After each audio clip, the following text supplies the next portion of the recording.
ನಮಸ್ಕಾರ, ಕೆಸಿಎನ್ ವಾರ್ತೆಗಳಿಗೆ ಸ್ವಾಗತ. ಮೊದಲಿಗೆ ಮುಖ್ಯಾಂಶಗಳು. ಚಂದ್ರಗಿರಿ ಸೇತುವೆಯಿಂದ ಹೊಳೆಗೆ ಹಾರಿದ ಯುವಕನ ಶವ ಪತ್ತೆ. ರಾವಣೇಶ್ವರಂ ಮೂಕೋಟ್ ನಿವಾಸಿ ಅಜೇಶ್ ಮೃತ ದುರ್ದೈವಿ. ಕಾಂಜಂಗಾಡ್ನಲ್ಲಿ ಬಸ್ಸಿನಿಂದ ಪ್ರಯಾಣಿಕೆಯ 6.5 ಪವನ್ ಚಿನ್ನಾಭರಣ ಕಳವು ಮಾಡಿದ ಘಟನೆ. ನೀಲೇಶ್ವರದಲ್ಲಿ ಮನೆಯ ಬೀಗ ಹೊಡೆದು 20 ಪವನ್ ಚಿನ್ನ ಹಾಗೂ ಹಣ ಕಳ್ಳತನ. ಕಾಸರಗೋಡು ಮೊಗ್ರಾಲ್ ಪುತ್ತೂರು ಕೋಟೆ ಒಳಪ್ನ ಸಾವಿತ್ರಿ ಅವರಿಗೆ ಸಿದ್ಧವಾಗುತ್ತಿದೆ ಮನೆ. ಅಮ್ಮ ಭಾರತ್ ಫೌಂಡೇಶನ್ ಮನೆ ನಿರ್ಮಿಸಿ ನೀಡಲು ಮುಂದಾಗಿರುವುದು. ಶಿವಾಜಿನಗರ, ಮೂಸೋಡಿ, ಪೆರಿಂಗಡಿ ಎಂಬಿ ಕಡಪ್ರಗಳಲ್ಲಿ ವ್ಯಾಪಕ ಕಡಲ್ಕೊರೆತ. ಸಮುದ್ರ ಪಾಲಾದ ಗಾಳಿ ಮರಗಳು. ತಳಂಗರ ಗವರ್ಮೆಂಟ್ ಮುಸ್ಲಿಂ ಹೈಸ್ಕೂಲ್ನ 1975ನೇ ಎಸ್ಎಸ್ಎಲ್ಸಿ ಬ್ಯಾಚ್ನ ವತಿಯಿಂದ ಉಚಿತ ಮೆಗಾ ಮೆಡಿಕಲ್ ಕ್ಯಾಂಪ್ ಜೂನ್ 30 ಆದಿತ್ಯವಾರದಂದು.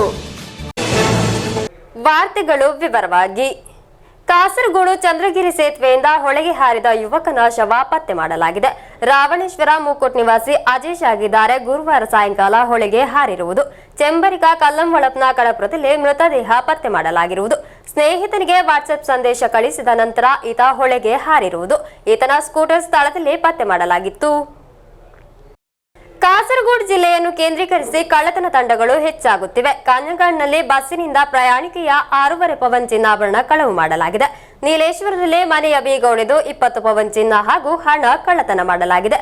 ಹಗಲು ಹೊತ್ತಿನಲ್ಲೇ 2 ದರೋಡೆಗಳು ನಡೆದಿದೆ. ಎರಡೂ ಘಟನೆಗಳಲ್ಲಿ ಕಳ್ಳರ ಸಿಸಿಟಿವಿ ದೃಶ್ಯಾವಳಿಗಳು ಪೊಲೀಸರಿಗೆ ಲಭಿಸಿದೆ. ಬೇರೆ ರಾಜ್ಯಗಳ ದರೋಡೆ ತಂಡಗಳು ಜಿಲ್ಲೆಯಲ್ಲಿ ಬೀಡು ಬಿಟ್ಟಿವೆ ಎಂಬ ಗುಪ್ತಚರ ವರದಿಯೂ ಇದೆ. ಪಯ್ಯನ್ನೂರಿನಿಂದ ಕಾಂಜಂಗಾಡ್ಗಿರುವ ಬಸ್ ಪ್ರಯಾಣದ ವೇಳೆ ಮಾವಿಚೇರಿಯ ಪ್ರಸಾದ್ ಅವರ ಪತ್ನಿ ಉದಯಮ್ಮರವರ ಬ್ಯಾಗ್ನಿಂದ ಚಿನ್ನಾಭರಣ ಕದ್ದಿರುವುದು. 3.5 ಲಕ್ಷ ರೂಪಾಯಿ ಮೌಲ್ಯದ 2 ಸರಗಳನ್ನು ಕಳವು ಮಾಡಲಾಗಿದೆ. ಕಳ್ಳನ ದೃಶ್ಯ ಬಸ್ಸಿನ ಸಿಸಿಟಿವಿ ಕ್ಯಾಮೆರಾದಲ್ಲಿ ಸೆರೆಯಾಗಿದೆ.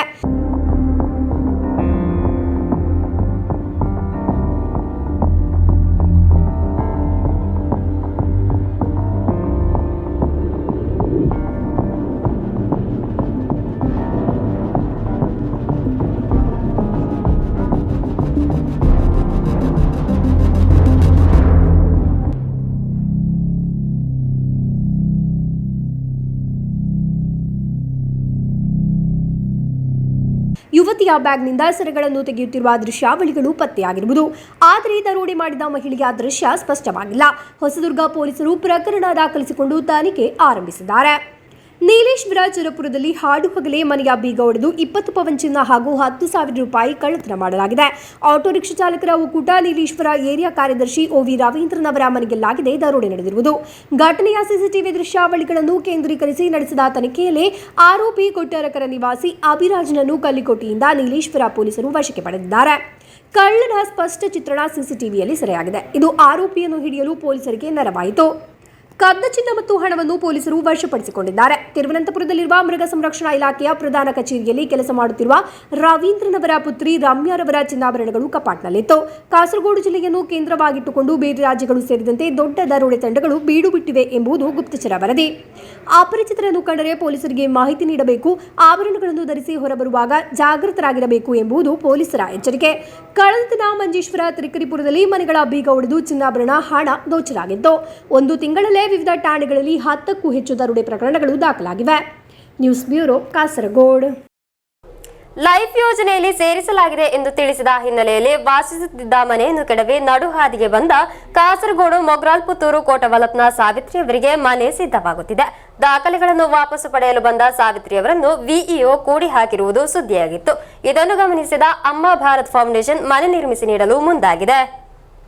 ಲೈಫ್ ಯೋಜನೆಯಲ್ಲಿ ಸೇರಿಸಲಾಗಿದೆ ಎಂದು ಅಧಿಕಾರಿಗಳಿಂದ ಸೂಚನೆ ಬಂದ ಹಿನ್ನೆಲೆಯಲ್ಲಿ ಕೋಟಬೆಳಪ್ನ ಸಾವಿತ್ರಿಯವರು ಇದ್ದ ಮನೆಯನ್ನು ಕೆಡವಿ ಸ್ಥಳ ಸಿದ್ಧಪಡಿಸಿರುವುದು. ಆದರೆ ಆ ಮನೆ ಮತ್ತೋರ್ವ ಸಾವಿತ್ರಿಯವರಿಗೆ ಎಂದು ಅಧಿಕಾರಿಗಳು ನಂತರ ಸರಿಪಡಿಸಿದ್ದಾರೆ. ಸಲ್ಲಿಸಿದ ದಾಖಲೆಗಳನ್ನು ವಾಪಸ್ ಸಂಗ್ರಹಿಸಲು ಬಂದ ಸಾವಿತ್ರಿಯವರನ್ನು ವಿಇಒ ಕೂಡಿ ಹಾಕಿದ್ದಾರೆ. ಮಾಧ್ಯಮಗಳಲ್ಲಿ ಇದು ವರದಿಯಾದಾಗ ಸಾವಿತ್ರಿಯವರ ದುಃಖಕರವಾದ ಕತೆ ಹೊರ ಜಗತ್ತಿಗೆ ತಿಳಿದಿರುವುದು. ಘಟನೆಯನ್ನು ಗಮನಿಸಿದ ಅಮ್ಮ ಭಾರತ್ ಚಾರಿಟಿ ಫೌಂಡೇಶನ್ ಸಾವಿತ್ರಿಯವರಿಗೆ ಮನೆ ನಿರ್ಮಿಸಿ ನೀಡಲು ನಿರ್ಧರಿಸಿದೆ. ಇದಕ್ಕಿರುವ ಒಪ್ಪಿಗೆ ಪತ್ರವನ್ನು ഫൗണ്ടേഷൻ അധ്യക്ഷ ഗണേഷ് അരമംഗാനം സാവിത്രിಯವರಿಗೆ ഹസ്താന്തരിಸಿದರು.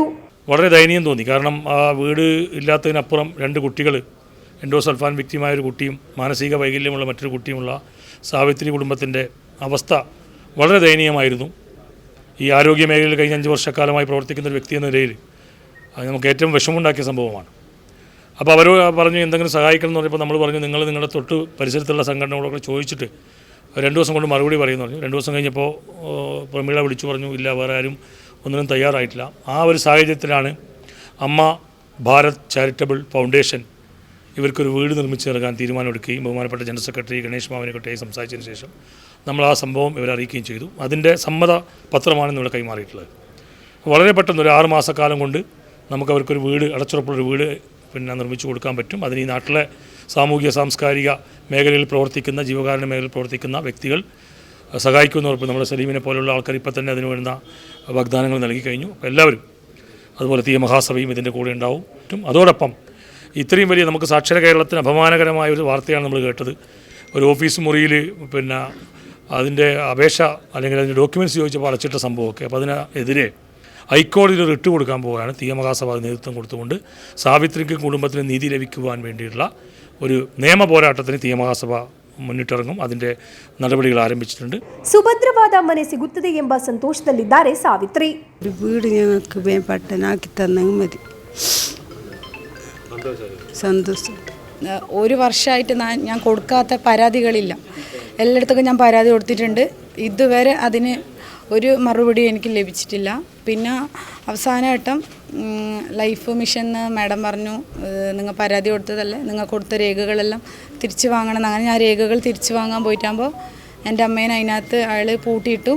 എന്നിട്ട് അയാൾ ഞങ്ങൾക്കെതിരെ കേസ് കൊടുത്തു, കള്ളക്കേസ് കൊടുത്തു. ശരിക്കും ലൈഫ് മിഷൻ്റെ പൈസ വന്ന ശേഷമാണ് വീട് പൊളിക്കേണ്ടത്. അയാൾ അതിനേക്കാൾ മുമ്പ് നമ്മൾ വീട് പൊളിക്കാൻ പറഞ്ഞു, പെർമിഷൻ എടുത്തു. ഇതെല്ലാം ഒരു വർഷത്തോളമായി. അതിനിടയിൽ ഞങ്ങൾ ഷെഡിലായിരുന്നു താമസം. ഗണേശേട്ടൻ വന്നു, ഇത് ഞങ്ങൾക്ക് വീട് കെട്ടിത്തരാമെന്ന് ഒരു പ്രതീക്ഷ പറഞ്ഞു. ഗണേശേട്ടൻ പറഞ്ഞ ശേഷം 2 ദിവസം കഴിഞ്ഞ ശേഷം തന്നെ നമുക്ക് തീയ മഹാസഭ ഇടപെട്ടിട്ട് അമ്മ ട്രസ്റ്റിൻ്റെ വകയായിട്ട് ഞങ്ങൾക്ക് വീട് കെട്ടിത്തരാമെന്ന് പറഞ്ഞു. അങ്ങനെ നമുക്ക് വളരെ സന്തോഷമുണ്ട്. എന്താ വെച്ചാൽ ഈ ഒരു വർഷമായി ഞാനൊരു വീടിന് വേണ്ടിയിട്ട് കഷ്ടപ്പെടുന്നു. അപ്പോൾ അത് ഞങ്ങളൊരു സ്വപ്നമാണ്. എൻ്റെ അച്ഛനും അമ്മയും മഴ കൊള്ളാതെ കിടന്നുറങ്ങാനുള്ള ഒരു വീട്. പിന്നെ അതിൽ അവർ നമുക്ക് ഹെൽപ്പ് ചെയ്യുന്നതിന് വളരെ നന്ദിയുണ്ട്. എൻ്റെ 2 അനിയന്മാർക്കും സുഖമില്ല. ഒരാൾ എൻഡോസൾഫാനാണ്. അരക്ക് താഴെ ഇങ്ങനെ ബലഹീന നടക്കാനൊന്നും പറ്റില്ല, കുഞ്ഞിനെ പോലെ നോക്കണം. പിന്നെ ഒരു അനിയന് മാനസിക സുഖമില്ലാത്ത കുഞ്ഞാണ്. ഡെയിലി ആഴ്ചയിൽ 1000 രൂപയുടെ മെഡിസിൻ വേണം. മെഡിസിൻ ഉണ്ടെങ്കിൽ പ്രവർത്തിക്കും, അല്ലെങ്കിൽ അബ്നോർമലാണ്. അച്ഛനാണെങ്കിൽ ഷുഗർ പ്രഷറായിട്ട് പണിക്ക് പോകാനൊന്നും പറ്റില്ല. അമ്മ ഹാർട്ട് പേഷ്യൻ്റാണ്. നമുക്ക് വീട്ടിലേക്ക് ഒരു വഴിയോ ഒരു സൗകര്യങ്ങളൊന്നുമില്ല. മഴ വന്നാൽ പോലും നടന്നു പോകാൻ കഴിയില്ല. അങ്ങനത്തെ ഒരു അവസ്ഥയാണ്. കുറേ വർഷക്കാലമായിട്ട് നമ്മൾ അനുഭവിക്കുന്നുണ്ട്. ഇപ്പോൾ വീടില്ലാത്തത് കൊണ്ട് മാത്രം ഇത് മീഡിയകൾ അറിഞ്ഞു. ഇതുവരെ നമ്മളവസ്ഥ പുറം ലോകം അറിഞ്ഞിട്ടില്ല. അങ്ങനെയാണ് നമ്മവിടെ ജീവിച്ചത് ಇത്രയും ಕಾಲಂ. 6 ತಿಂಗಳಲ್ಲಿ ಮನೆಯನ್ನು ಪೂರ್ಣಗೊಳಿಸಿ ಹಸ್ತಾಂತರಿಸಲು ಸಾಧ್ಯವಾಗುವುದು ಎಂಬ ನಿರೀಕ್ಷೆ ಇದೆ. News bureau, Kasaragod. ಶಿವಾಜಿನಗರ, ಮೂಸೋಡಿ, ಪೆರಿಂಗಡಿ ಎಂಬಿ ಕಡಪುರದಲ್ಲಿ ವ್ಯಾಪಕ ಕಡಲ್ಕೊರೆತ ಉಂಟಾಗಿದೆ. ಹಲವು ಗಾಳಿ ಮರಗಳು ಸಮುದ್ರ ಪಾಲಾಗಿದ್ದು ಸ್ಥಳೀಯ ನಿವಾಸಿಗಳು ಆತಂಕದಲ್ಲಿದ್ದಾರೆ. ಶಿವಾಜಿನಗರ, ಮೂಸೋಡಿ, ಪೆರಿಂಗಡಿ ಎಂಬಿ ಕಡಪುರದಲ್ಲಿ ವ್ಯಾಪಕವಾಗಿ ಕಡಲ್ಕೊರೆತ ಉಂಟಾಗಿದೆ. ಇದರಿಂದ ಹಲವು ಗಾಳಿ ಮರಗಳು ಸಮುದ್ರ ಪಾಲಾಗಿವೆ. ಈ ಕಡಲ್ಕೊರೆತ ಕಳೆದ ಕೆಲವು ದಿನಗಳಿಂದ ಮುಂದುವರಿಯುತ್ತಿದ್ದು ಸ್ಥಳೀಯ ನಿವಾಸಿಗಳು ಆತಂಕದಲ್ಲಿದ್ದಾರೆ. ಈ ಕಡಲ್ಕೊರೆತ ಇದೇ ರೀತಿ ಮುಂದುವರೆದರೆ ಪರಿಸರದ ರಸ್ತೆ, ವಿದ್ಯುತ್ ಕಂಬಗಳು ಮತ್ತು ಮನೆಗಳಿಗೆ ಅಪಾಯ ಉಂಟಾಗುವ ಸಾಧ್ಯತೆ ಇದೆ. ಕಳೆದ ವರ್ಷ ಕೂಡ 106 ಗಾಳಿ ಮರಗಳು ಕಡಲ್ಕೊರೆತದಿಂದ ಸಮುದ್ರ ಪಾಲಾಗಿದ್ದವು. ಈ ಪರಿಸರದಲ್ಲಿ ತಡೆಗೋಡೆ ನಿರ್ಮಿಸುವುದರ ಬಗ್ಗೆ ಮೀನು ಕಾರ್ಮಿಕರು ಹಲವು ವರ್ಷಗಳಿಂದ ಒತ್ತಾಯಿಸುತ್ತಿದ್ದರೂ ಸಂಬಂಧಿಸಿದ ಅಧಿಕಾರಿಗಳು ಈ ಸಮಸ್ಯೆ ಬಗ್ಗೆ ಸೂಕ್ತ ಕ್ರಮ ಕೈಗೊಂಡಿಲ್ಲವೆಂದು ಮೀನು ಕಾರ್ಮಿಕರು ಆರೋಪಿಸಿದ್ದಾರೆ. ತಡೆಗೋಡೆ ನಿರ್ಮಾಣದ ಬಗ್ಗೆ ಸಂಬಂಧಿಸಿದ ಅಧಿಕಾರಿಗಳು ತಕ್ಷಣವೇ ಕ್ರಮ ಕೈಗೊಳ್ಳಬೇಕೆಂಬುದು ಸ್ಥಳೀಯರ ಆಗ್ರಹವಾಗಿದೆ. ಮೀನು ಕಾರ್ಮಿಕರು ಪ್ರತಿದಿನವೂ ಈ ಕಡಲ್ಕೊರೆತದಿಂದ ಭೀತಿಯಲ್ಲಿದ್ದಾರೆ. ಅವರ ಜೀವನ ಹಾಗೂ ಜೀವನೋಪಾಯಕ್ಕೆ ಅಪಾಯ ಉಂಟಾಗುವ ಸ್ಥಿತಿಯಲ್ಲಿ ಅವರು ದಿನ ಕಳೆಯುತ್ತಿದ್ದಾರೆ. ಅಧಿಕಾರಿಗಳು ತಕ್ಷಣವೇ ಈ ಬಗ್ಗೆ ಗಮನ ಹರಿಸಿ ಪರಿಸರದ ರಕ್ಷಣೆಗೆ ಸೂಕ್ತ ಕ್ರಮ ಕೈಗೊಳ್ಳಬೇಕೆಂಬುದು ಸ್ಥಳೀಯರ ಆಗ್ರಹ. Abdul Rehman Udyavar, news bureau, Manjeshwar. Thalangara government Muslim ಹೈಸ್ಕೂಲ್ನ 1975ನೇ SSLC ಬ್ಯಾಚ್ನ ವತಿಯಿಂದ ಉಚಿತ ಮೆಗಾ ಮೆಡಿಕಲ್ ಕ್ಯಾಂಪ್ ಆಯೋಜಿಸಲಾಗಿದೆ. ಜೂನ್ 30 ಆದಿತ್ಯವಾರದಂದು ಶಾಲಾ ಪರಿಸರದಲ್ಲಿ ಕ್ಯಾಂಪ್ ನಡೆಯಲಿದೆ ಎಂದು ಪದಾಧಿಕಾರಿಗಳು ಸುದ್ದಿಗೋಷ್ಠಿಯಲ್ಲಿ ತಿಳಿಸಿದರು. ತಳಂಗರ ಗೌರ್ಮೆಂಟ್ ಮುಸ್ಲಿಂ ಹೈಸ್ಕೂಲ್ನ 1975ನೇ SSLC ಬ್ಯಾಚ್ನ ವತಿಯಿಂದ ಉಚಿತ ಮೆಗಾ ಮೆಡಿಕಲ್ ಕ್ಯಾಂಪ್ ಆಯೋಜಿಸಲಾಗಿದೆ. ಜೂನ್ 30 ಆದಿತ್ಯವಾರದಂದು ಶಾಲೆಯಲ್ಲಿ ಕ್ಯಾಂಪ್ ನಡೆಯಲಿದೆ. ಬೆಳಗ್ಗೆ 9 ಗಂಟೆಯಿಂದ ಸಾಯಂಕಾಲ 3 ಗಂಟೆಯವರೆಗೆ ಕ್ಯಾಂಪ್ ನಡೆಯಲಿರುವುದು. ವಿವಿಧ ವಿಭಾಗಗಳ ಸೇವೆಯು ಕ್ಯಾಂಪ್ನಲ್ಲಿ ಲಭ್ಯವಿದೆ ಎಂದು ಪದಾಧಿಕಾರಿಗಳು ಮಾಹಿತಿ ನೀಡಿದರು. 70ഓളം പ്രശസ്തരായ ഡോക്ടർമാർ,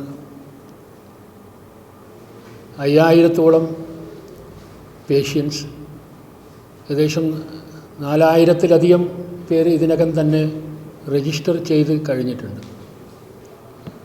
സ്പോട്ട് രജിസ്ട്രേഷൻ ബാക്കിയുണ്ട്.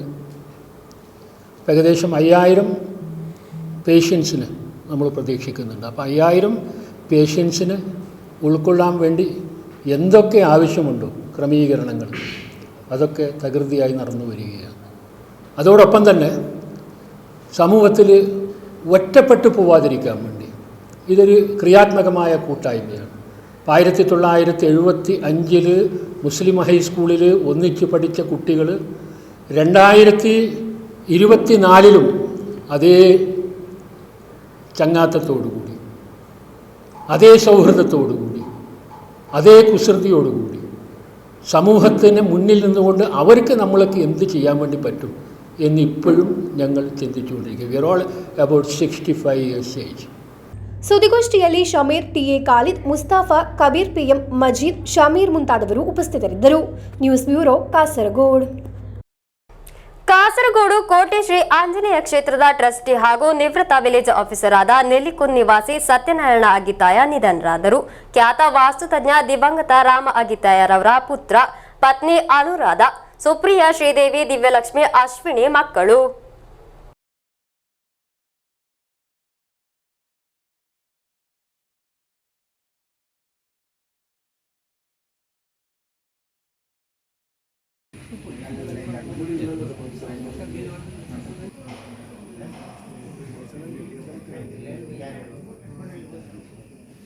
ಕುಂಜತ್ತೂರು ಹೈಯರ್ ಸೆಕೆಂಡರಿ ಶಾಲೆಯಲ್ಲಿ ಮಾದಕ ವಸ್ತು ವಿರೋಧಿ ದಿನವನ್ನು ಅದ್ದೂರಿಯಾಗಿ ಆಚರಿಸಲಾಯಿತು. SPC ಕೆಡೆಟ್ಗಳಿಂದ ಮೈಮ್ ಶೋ ನಡೆಯಿತು. ಕುಂಜತ್ತೂರು ಹೈಯರ್ ಸೆಕೆಂಡರಿ ಶಾಲೆಯಲ್ಲಿ ಮಾದಕ ವಸ್ತು ವಿರೋಧಿ ದಿನವನ್ನು ಅದ್ದೂರಿಯಾಗಿ ಆಚರಿಸಲಾಯಿತು. ವಿಶ್ವ ಮಾದಕ ವಸ್ತು ವಿರೋಧಿ ದಿನದ ಅಂಗವಾಗಿ ಮಾದಕ ವ್ಯಸನದ ದುಷ್ಪರಿಣಾಮಗಳ ಕುರಿತು ವಿದ್ಯಾರ್ಥಿಗಳಲ್ಲಿ ಜಾಗೃತಿ ಮೂಡಿಸಲು ವಿವಿಧ ಕಾರ್ಯಕ್ರಮಗಳನ್ನು ಹಮ್ಮಿಕೊಳ್ಳಲಾಗಿತ್ತು. SPC ಕೆಡೆಟ್ಗಳಿಂದ ಮಾದಕ ವಸ್ತುವಿನ ದುರುಪಯೋಗದ ಭೀಕರತೆ ಪ್ರದರ್ಶಿಸುವ ಮನೋಹರವಾದ ಮೈಮ್ ಶೋ ತುಮಿನಾಡ್ ಜಂಕ್ಷನ್ನಲ್ಲಿ ನಡೆಯಿತು. ವಿದ್ಯಾಲಯದ ಮುಖ್ಯ ಶಿಕ್ಷಕ ಬಾಲಕೃಷ್ಣ, ಶಿಕ್ಷಕರಾದ ಅನಿತಾ ಜಿ, ರವೀಂದ್ರ ರೈ, ದಿವಾಕರ ಬಳಲ್, ಶ್ರುತಿ ಮೊದಲಾದವರು ನೇತೃತ್ವ ವಹಿಸಿದ್ದರು. ಮಕ್ಕಳಿಗಾಗಿ ಮಾದಕ ವಸ್ತು ವಿರೋಧಿ ಸಂದೇಶ ಸಾರುವ ಹಲವಾರು ಕಾರ್ಯಕ್ರಮಗಳನ್ನು ಹಮ್ಮಿಕೊಳ್ಳಲಾಗಿತ್ತು. ವಿವಿಧ ಜಾಗೃತಿ ಕಾರ್ಯಕ್ರಮಗಳು, ಉಪನ್ಯಾಸಗಳು, ಕಲಾ ಕಾರ್ಯಕ್ರಮಗಳ ಉಪಸ್ಥಿತಿಯ ಮೂಲಕ ಮಕ್ಕಳಿಗೆ ಮಾದಕ ವಸ್ತು ವಿರೋಧದ ಬಗ್ಗೆ ಮಹತ್ವವನ್ನು ಅರ್ಥ ಮಾಡಿಸಲು ಪ್ರಯತ್ನಿಸಲಾಯಿತು. ಕಾರ್ಯಕ್ರಮದ ಅಂಗವಾಗಿ ಶಾಲೆಯ ವಿವಿಧ ತರಗತಿಗಳ ವಿದ್ಯಾರ್ಥಿಗಳು ಮಾದಕ ವಸ್ತು ವಿರೋಧಿ ಪ್ರತಿಜ್ಞೆ ಸ್ವೀಕರಿಸಿದರು.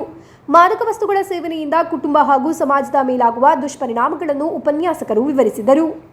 ಈ ಮಹತ್ವದ ದಿನಾಚರಣೆ ಮಾದಕ ವ್ಯಸನದ ದುಷ್ಪರಿಣಾಮಗಳ ಬಗ್ಗೆ ವಿದ್ಯಾರ್ಥಿಗಳಿಗೆ ಅರಿವು ಮೂಡಿಸಲು ಮತ್ತು ಅವರ ಜೀವನದಲ್ಲಿ ಆರೋಗ್ಯ ಮತ್ತು ಸಂತೋಷವನ್ನು ಕಾಪಾಡಿಕೊಳ್ಳಲು ಪ್ರೇರೇಪಿಸಿದೆ. Abdul Rehman Udyavar, news bureau, Manjeshwar.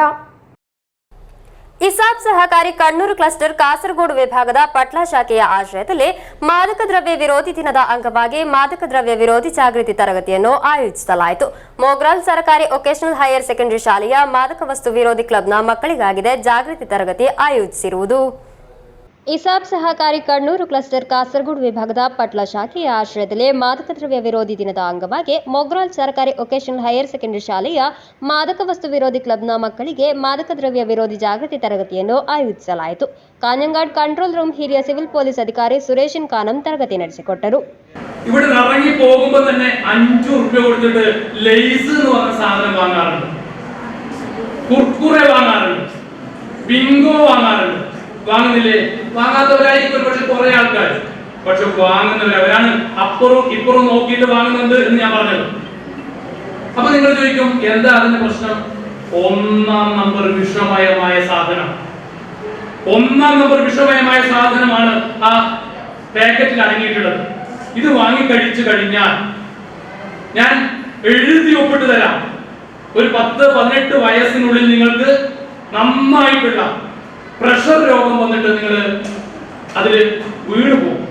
ಇಸಾಬ್ ಸಹಕಾರಿ Kannur cluster head Sandeep, Kasaragod divisional manager Jebin Varghese, Kasaragod division social initiative Rubina, Patla branch customer service manager Vishalakshi, ಶಾಲಾ ಮುಖ್ಯೋಪಾಧ್ಯಾಯ ಬಶೀರ್ ಮಾಸ್ಟರ್ ಹಾಗೂ ಶಾಲೆಯ ಇತರ ಶಿಕ್ಷಕರು ಉಪಸ್ಥಿತರಿದ್ದರು. News bureau, Kasaragod. ಹಿರಿಯಣ್ಣೆ ಸರ್ಕಾರಿ ವೊಕೇಶನಲ್ ಹೈಯರ್ ಸೆಕೆಂಡರಿ ಶಾಲೆಯಲ್ಲಿ ವಿಶ್ವ ಮಾದಕ ದ್ರವ್ಯ ವಿರೋಧಿ ದಿನದ ಅಂಗವಾಗಿ ಮಾದಕ ದ್ರವ್ಯ ವಿರೋಧಿ ಪಾರ್ಲಿಮೆಂಟ್ ಆಯೋಜಿಸಲಾಯಿತು. ಪಿಟಿಎ ಉಪಾಧ್ಯಕ್ಷ ಟಿಕೆ ಕೃಷ್ಣನ್ ಉದ್ಘಾಟಿಸಿದರು. ವಿಮುಕ್ತಿ ಸಮಾಜ ವಿಜ್ಞಾನ ಕ್ಲಬ್ಗಳ ನೇತೃತ್ವದಲ್ಲಿ ಹಿರಿಯಣ್ಣೆ ಗವರ್ಮೆಂಟ್ ವೊಕೇಶನಲ್ ಹೈಯರ್ ಸೆಕೆಂಡರಿ ಶಾಲೆಯಲ್ಲಿ ನಡೆದ ಕಾರ್ಯಕ್ರಮವನ್ನು ಪಿಟಿಎ ಉಪಾಧ್ಯಕ್ಷ ಟಿಕೆ ಕೃಷ್ಣನ್ ಉದ್ಘಾಟಿಸಿದರು.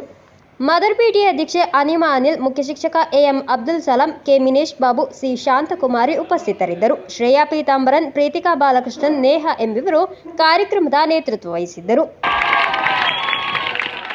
ലഹരിക്കെതിരെ ഞങ്ങൾ നടത്തിയ ഒന്നാണ് വിമുക്തി. അതിനുള്ള തെളിവുകളാണ് വിമുക്തി. അതേപോലെ ബോധ പൗർണമി എന്ന ബോധവൽക്കരണ ക്ലാസ് ഓരോ സ്കൂളുകളിലും ഓരോ സ്ഥലങ്ങളിലും ഞങ്ങൾ ബോധവൽക്കരണ ക്ലാസ് സംഘടിപ്പിച്ചിട്ടുണ്ട്. അതേപോലെ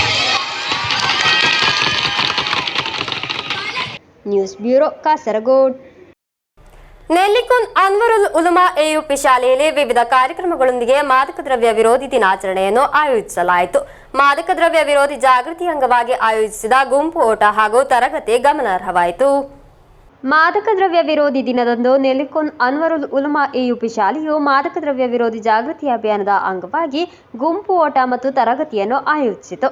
ಕಾಸರಗೋಡು ಜನ ಮೈತ್ರಿ ಶಿಶು ಸೌಹಾರ್ದ ಪೊಲೀಸ್ ಠಾಣೆಯ ಸಹಾಯಕದಲ್ಲಿ ನೆಲ್ಲಿಕುಂದ್ ಕಡಪುರದಿಂದ ಪ್ರಾರಂಭಿಸಿದ ಗುಂಪು ಓಟವನ್ನು Kasaragod ASI P Sasidharan flag off ಮಾಡಿದರು. ಶಾಲೆಯಲ್ಲಿ ಆಯೋಜಿಸಿದ ಜಾಗೃತಿ ತರಗತಿಯನ್ನು ಎಸ್ಐ ಸಾಜಿಮೋಹನ್ ಜಾರ್ಜ್ ಉದ್ಘಾಟಿಸಿದರು. ಪಿಟಿಎ ಅಧ್ಯಕ್ಷ ಅಬ್ದುಲ್ ಖಾದರ್ ಅಧ್ಯಕ್ಷತೆ ವಹಿಸಿದ್ದರು. Excise preventive officer Prashant Kumar, ಶಾಲಾ ಆಡಳಿತ ಸಮಿತಿ ಅಧ್ಯಕ್ಷ ಎನ್ಎಂ ಜುಬೈರ್, ಕೋಶಾಧಿಕಾರಿ ಅಬ್ದುಲ್ ತೈವಲಪಿಲ್, ಮುಖ್ಯ ಶಿಕ್ಷಕ ಗೋಪಿನಾಥನ್ ಕೆ, ಮ್ಯಾನೇಜ್ಮೆಂಟ್ ಸಮಿತಿ ಸದಸ್ಯರಾದ ಇಸ್ಮಾಯಿಲ್ ಮಾಪಿಳ, ಶಿಕ್ಷಕರಾದ ವಿನೋದ್ ಕುಮಾರ್ ಕೆ ಮುಂತಾದವರು ಮಾತನಾಡಿದರು. News bureau, Kasaragod. ಕೊನೆಯಲ್ಲಿ ಮತ್ತೊಮ್ಮೆ ಮುಖ್ಯಾಂಶಗಳು. ಚಂದ್ರಗಿರಿ ಸೇತುವೆಯಿಂದ ಹೊಳೆಗೆ ಹಾರಿದ ಯುವಕನ ಶವ ಪತ್ತೆ. ರಾವಣೇಶ್ವರಂ ಮೂಕೋಟ್ ನಿವಾಸಿ ಅಜೇಶ್ ಮೃತ ದುರ್ದೈವಿ. ಕಾಂಜಂಗಾಡ್ನಲ್ಲಿ ಬಸ್ಸಿನಿಂದ ಪ್ರಯಾಣಿಕೆಯ 6.5 ಪವನ್ ಚಿನ್ನಾಭರಣ ಕಳವು ಮಾಡಿದ ಘಟನೆ. ನೀಲೇಶ್ವರದಲ್ಲಿ ಮನೆಯ ಬೀಗ ಹೊಡೆದು 20 ಪವನ್ ಚಿನ್ನ ಹಾಗೂ ಹಣ ಕಳ್ಳತನ. ಕಾಸರಗೋಡು ಮೊಗ್ರಾಲ್ ಪುತ್ತೂರು ಕೋಟೆ ಒಳತ್ನ ಸಾವಿತ್ರಿಯವರಿಗೆ ಸಿದ್ಧವಾಗುತ್ತಿದೆ ಮನೆ. ಅಮ್ಮ ಭಾರತ್ ಫೌಂಡೇಶನ್ ಮನೆ ನಿರ್ಮಿಸಿ ನೀಡಲು ಮುಂದಾಗಿರುವುದು. ಶಿವಾಜಿನಗರ, ಮೂಸೋಡಿ, ಪೆರಿಂಗಡಿ ಎಂಬಿ ಕಡಪುರಗಳಲ್ಲಿ ವ್ಯಾಪಕ ಕಡಲ್ಕೊರೆತ. ಸಮುದ್ರ ಪಾಲಾದ ಗಾಳಿ ಮರಗಳು. ತಳಂಗರ ಗವರ್ಮೆಂಟ್ ಮುಸ್ಲಿಂ ಹೈಸ್ಕೂಲ್ನ 1975ನೇ ಎಸ್ಎಸ್ಎಲ್ಸಿ ಬ್ಯಾಚ್ನ ವತಿಯಿಂದ ಉಚಿತ ಮೆಗಾ ಮೆಡಿಕಲ್ ಕ್ಯಾಂಪ್ ಜೂನ್ 30 ಆದಿತ್ಯವಾರದಂದು. ಇಂದಿನ ವಾರ್ತಾ ಸಂಚಿಕೆ ಇಲ್ಲಿಗೆ ಮುಕ್ತಾಯವಾಯಿತು. ಮುಂದಿನ ವಾರ್ತಾ ಸಂಚಿಕೆಯೊಂದಿಗೆ ಭೇಟಿಯಾಗೋಣ. ವಂದನೆಗಳು.